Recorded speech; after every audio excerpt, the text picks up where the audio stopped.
Greetings, people.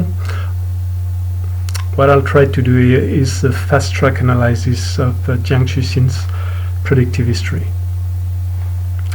So it's been increasing in popularity, and lately it's been under a lot of scrutiny and a lot of attacks. I'll try to address the appeal, the repulsion, or the critics that are addressed to him equally. So you have basically three positions, plus, 0, minus, turning into followers, sycophants, people that are deeply interested, people who like him, critics, debaser, trolls, attackers, people who strongly dislike him or try to destroy him, and in between all the other positions that you can find in the spectrum. So before we address the core of the critics, let's structure it a bit. The critics or the appeal is based either or and the person, the content, the medium. So basically the idea is you can like or dislike the messenger, the message, or the means that are used to convey it. The messenger will be Jiang Xueqin himself. The critics will attack the messenger when they cannot sufficiently argument to attack the message. The message is the content, but also the logic behind. It's also the data or the information used. It's all the mental aspect of things. And the means or mediums that are used to convey it are basically the three types of social medias he goes for. So YouTube and his predictive history channel, the podcast that he gets invited to, and the Substack where he writes. And so the third one is the real live classes. So it's the source of the content of predictive history. So if we look at the way these things can be addressed, one tool is to use the three doors of rhetoric. Ethos, logos, pathos. When the content is seen, it can appeal to your mind, to your psyche, to your reason. The arguments can appeal to your own way of weaving together how the world works and so on. And there, to the narratives you have of the world, there it appeals to your logos. Then it can appeal to your emotions, to what you feel, to feelings, to aesthetic, and there it will apply to pathos, or it can appeal or repel your social persona. So the validity you confer to a message comes oftentimes from the validity you give to it in a social context. So the status of a person, the confirmations by other people that you trust of the validity of this person's message, of this person's intention, or the person's methods, they would all be part of this ethos part. So when the content is attacked, it can be attacked for the arguments, the logic behind it at all various levels. So the component elements would be the informations that are used. So some critics would be that the informations that are used by Jiang Xueqin can be wrong or can be inaccurate, can be misleading or handpicked and so on. Then you have the ways they are woven together, the logic that is used to tie them together, And the third aspect would be a critique of the actual narratives, the grand stories that are created behind it or by it. So here again we find this triad, this trinity. That's the framework that I use for this video, which is matter, energy, information, body, heart, mind, earth, man or light, sky. Very common framework that's used. And since Professor Jiang uses oftentimes triadic modes of understanding, I decided to use it too here. So the attacks on the content, when they're not addressed to the logos, can be addressed to the ethos, like the validity of the claims that are made, but also the social implications of the claims that are made, the purpose, who and what it does the claims for. Claims that some of the narratives that are woven are unethical, or that they would drive the listeners into wrong directions, morally or ethically, or in their personal choices, or socially more globally. And the last part would be the pathos, which is the feeling that one can have as related to the content. Is it found aesthetically pleasing, or it is found attractive, repulsive? Does it make one more intelligent, does it feed our own logos, or does it deprive us of agency? So these critiques that can be addressed to the content are exactly the mirror image of the appeal that others people will find there. So people can be attracted by the logic, by the type of things he addresses, the type of themes he goes through, the narratives he creates, all the ways of thinking he's using, and so on and so forth. The same three-layered aspect can be transmitted to the critics of the messenger. So you see quite often in a podcast or in the tags on YouTube channels, people trying to attack the content by attacking the container, or attack the message by attacking the messenger. So there the idea would be you can attack the ethos again. So there it could be attacked for his status, and the status can himself be broken down in three. Can do his games ad infinitum, but I won't go all the way. But for instance, for the ethos, one aspect would be the part of the status would be the diploma, the claim, the fact that he's a high school teacher and not an actual university professor. So that would be perceived as asserting a status that one is not entitled to, and claiming an authority that one does not have. Another aspect of it is the same. His actual diploma is not in the specialty that he addresses there. So he's not an historian. His BA is in English literature. So some people will use the argument that nowadays specialization is the only way to go. Generalization will give someone a vision that is too blurry, that seems to encompass many things but is actually lacking in detail. So this is a more encompassing theme of epistemology, but even of perception and thinking. So it's the theme of concentration and centralization versus distribution. In perception, it's the complementarity of the polar opposites in the uses of the senses that can be most clearly understood with sight.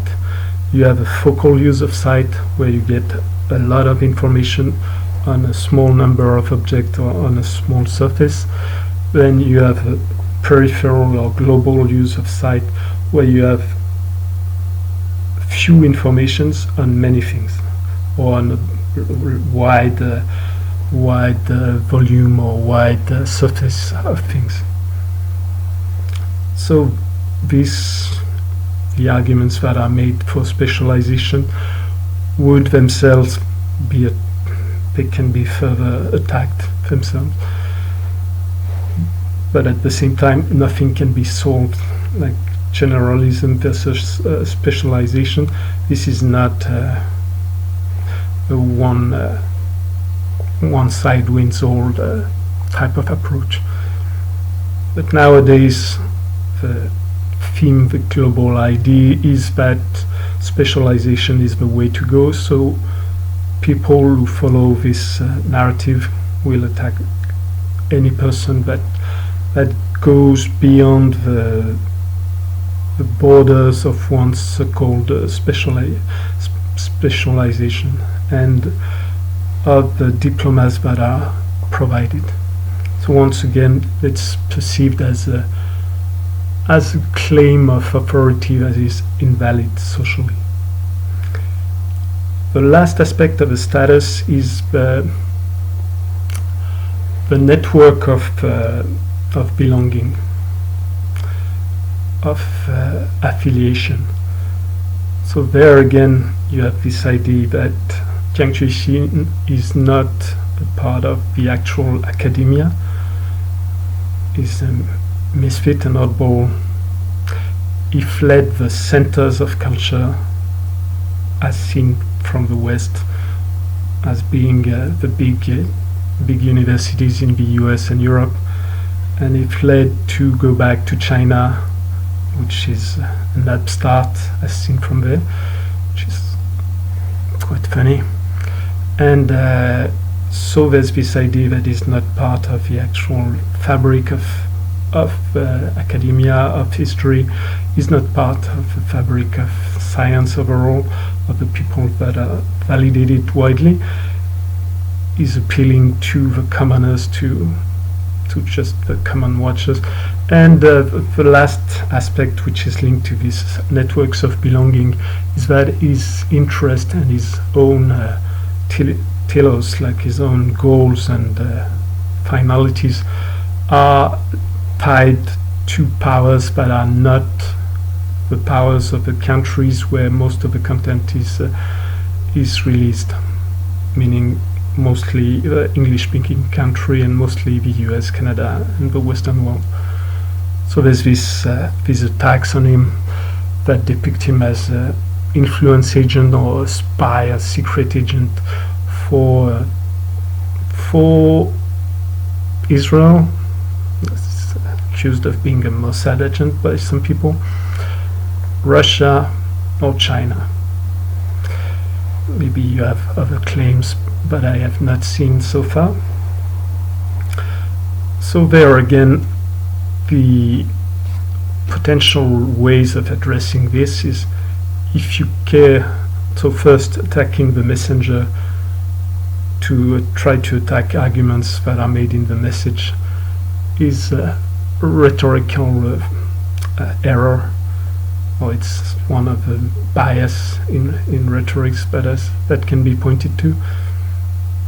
Although everybody does it at one level or another. So the same goes in reverse. So some people will attack some people will attack the ethos of a person. Others will validate the content by the ethos. See, if you consider that Jiang Xueqin network of belonging, the way he presents himself and whatnot, his own status is validating, then it's the same bias but reversed. So other people attack the logos, the logic, the way he thinks. So we're still in the attacking the messenger. You attack the messenger and you use the same framework and you zoom in. Then you attack the logos of the messenger, the way he thinks, the type of arguments or the type of data that he's using to weave his stories together, the type of perception, the type of thinking. So we find the copies of the transpositions of the critics that are found in the ethos, and we find them again in the logos. So there, for instance, the critics has to generalism or generalizing, broad range, mixing specializations,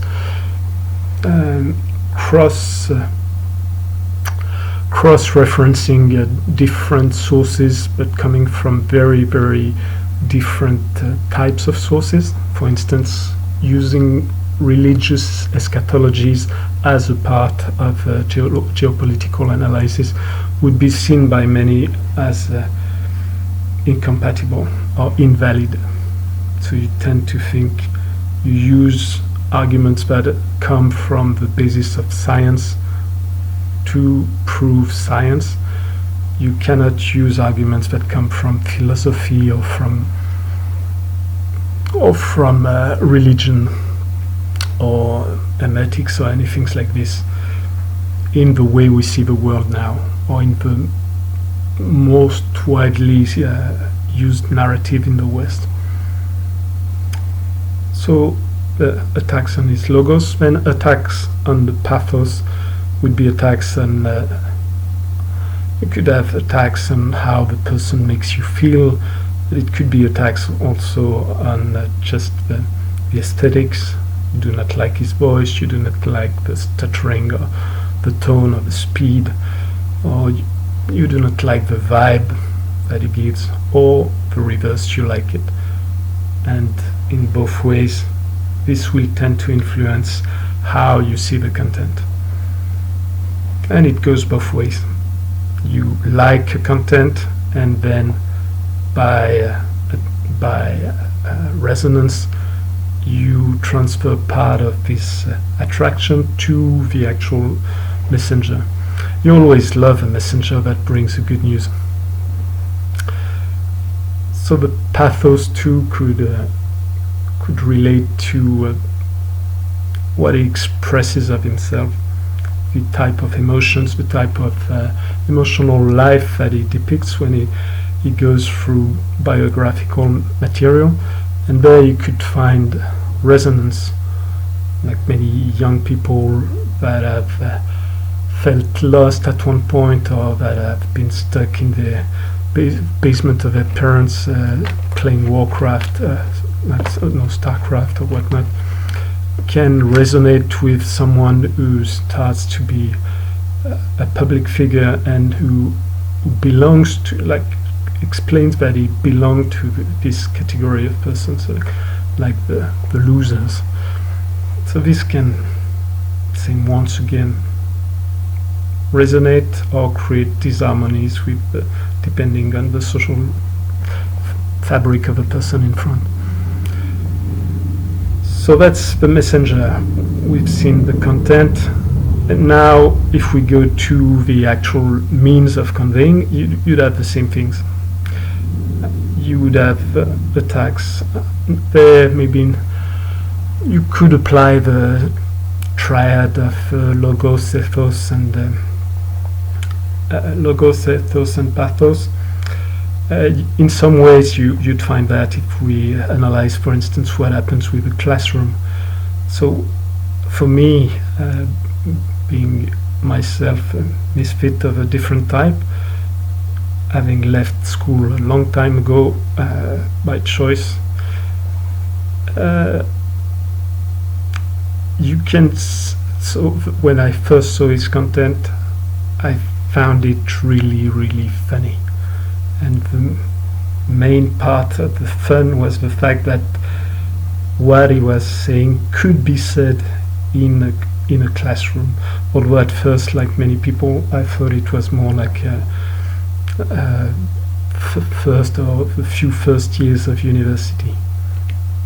So then you discover that it's actually a high school class in China, and it breaks down so many prejudices, or prejudices not about China. I went to China, for instance, but just the basic ideas of how you expect the world to be in our times, things that you're sure no one can say in a classroom anywhere at any level.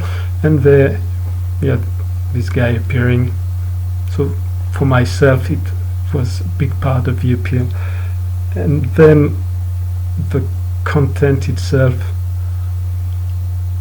was interesting, mostly because of the originality, as not the absolute originality, but the fact that someone was absorbing material and making it really a part of himself, and delivering a personalized content rather than a pre-organized preset or administratively preordained content.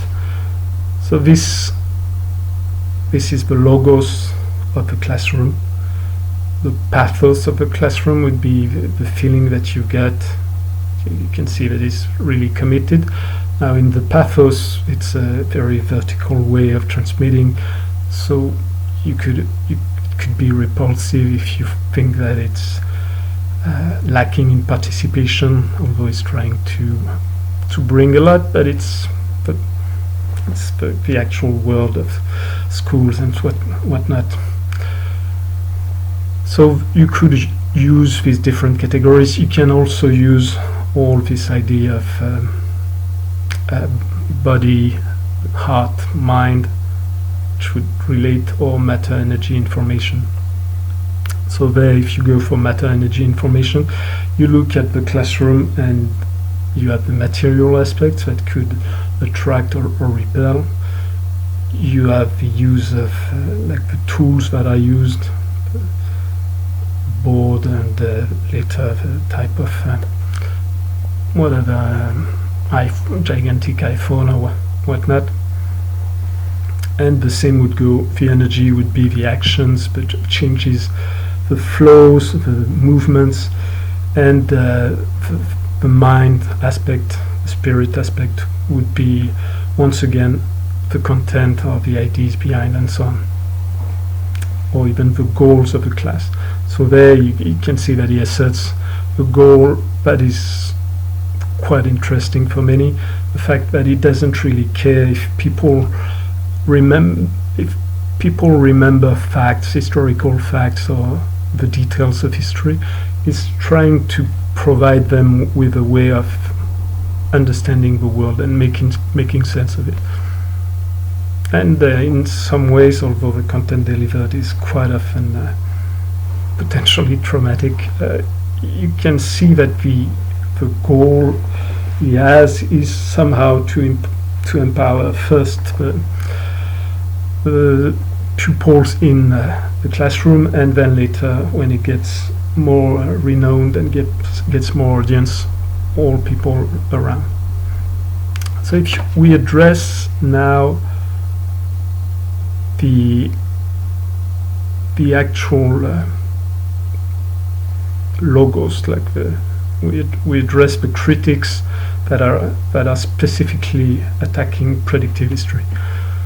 So attacking predictive history, you could go many ways. Let's first start with the name. To attack predictive history, you can attack history, the way he uses history. Is it proper history? Is it pseudo history or whatnot? The way he uses prediction, and then the blend of both, mixture of both. So for history, the word can be used to cover the entire spectrum of validity of information, going from telling lies, especially in other Latin languages, where stories and history is the same word. In French, for instance, with histoire, and histoire can you can say that someone raconte des histoires, is telling stories, is fabricating things, but with the intent of lying. And someone who's a storyteller raconte des histoires, but the purpose is very different, is weaving virtual reality, potentially for good intent towards the listeners. And then it goes to someone goes back from work and tells the story of the day. So it's another type of histoire, but there it's more descriptive history of what happened, or at least of what was felt. And then on it goes until you reach the academic levels and say some things like administrative history, where you have clerks that are simply recording events. They're recording such or such quantity, such or such contract, and basically with a modicum of subjectivity that is very low. So it's nearly objective history. So in between these you have a lot of interplay. You have history that's made for propaganda, and there you have a blend of fabrication lies that are woven into the telling of facts and the use of point of view, specific point of view, so that to serve specific goals. So you have many different types of history. So attacking history, when it's done, most of the time it's done by using academic history as the reference point. The academic history is difficult to pinpoint to, because if you go back in time and you zoom on the subject, what seems one fairly straightforward endeavor explodes into many different things that are often at odds together. Like the history as it was made during the 19th century is very different from the one that's done today. And what's done today, you have many schools, you have many ways of going about it, and you have many ends. So the ends, as often in design, are depicted by the complement of a noun or adjectives that you put beside. So there the idea of history is not to tell the past, it's not to make sense of what happened or create a grand narrative of the past that's accurate. It's to use history to do predictions. And there we go to the problem of predictions, as mentioned before. I can tell before, which means predicting. I can tell before things because I went to the future, saw things, or read the end of a book, saw the ending of a pre-written book, get back and tell another reader what will happen without any ways of escaping it. Or I can predict that if you do this, if you run down the stairs, you will fall, and one day or another, most likely this prediction of parents end up happening. So there we tie prediction with something that's called prophecy, and prophecy also is perceived either as the telling of the future as it will be, the telling of a potential or probable future, or the telling of a sort of warning as to what will happen if things keep going the way you see them going. So all prophets of old, prophets in the Bible, for instance, Justin Sledge was mentioning that they very seldom told the actual future. They were not good future tellers, but they were more social critics, warning of depicting catastrophic events that would bring justice, or that would display all the misbehaviors and all the mistakes of the time. So that can be applied to Professor Jiang too. He's not a prophet in that he doesn't see the future. He can do prediction the way you would do in math or in science, with probability that people will will tend to act or follow the momentum, act the same way, or it can be a prophet in the way I described of pointing towards problems. So that's it for now.